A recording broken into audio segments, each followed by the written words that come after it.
morning, my wild and beautiful friends. I'm so glad you're here. Spring is finally upon us. I just bought a Honeycrisp apple tree. It's right here, and I'm working on my yard. As you can see, I am an excellent grower of dandelions.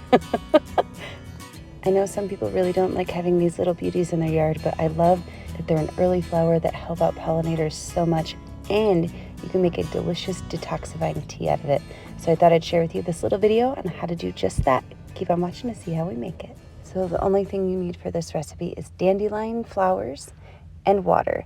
I'm just kind of popping off the little flower heads here. There's so many different ways to eat dandelion, and it's so good for you. They're a nutritional powerhouse, and they're literally just growing everywhere in my backyard. I hate to admit, but I've totally bought dandelion tea so many times, and I could have just been making it myself. And it's straight from the source, so it's going to be that much better for you. So I've just got a handful here. I'm going to take them inside and rinse them off a little bit, make sure there's no bugs or anything on them. And then I'm going to detach the yellow flower from the green stem. The green stem can be a bit bitter. So all I'm going to do, if you try to just pull it, it doesn't quite come off. So you almost have to separate the green from the little yellow part of the flower here from the petals.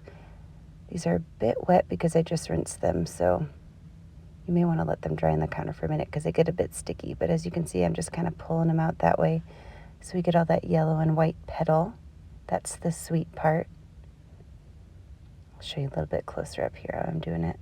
While I'm doing that, let's roll to all the benefits of dandelion tea that I can think of.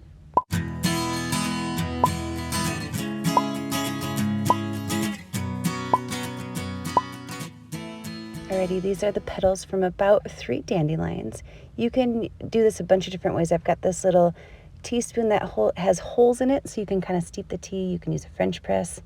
But guys, the best way, in my opinion, is to use this little manatee tea diffuser. I've had this thing for years, and I never get a chance to use it, and this is the perfect vehicle to make our detoxifying dandelion tea.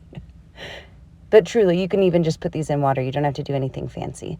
So I've got my tea in my little diffuser here.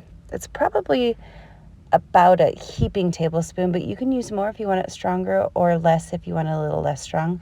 I'm pouring in some hot water very messily, giving our little manatee a spa day. And we're going to let our little dandelion petals steep. That's it. I usually let my tea steep for about 5 minutes. You can tell it starts to get a little bit more yellow. You can kind of move that little diffuser through and make sure you're getting all that goodness into your cup of tea. This recipe makes a pretty mild tasting tea. You can of course add any sweetener you'd like or pack it full of dandelion if you want it to be a lot stronger. We do have some wild mint growing in our backyard, so I'm thinking of trying to do this as an iced tea with the mint as it gets warmer out. Stay tuned for that and for some recipes on how to eat dandelions as well. Thank you so much for watching, everyone. I hope you're all staying safe and healthy, and I can't wait to talk to you soon. Cheers.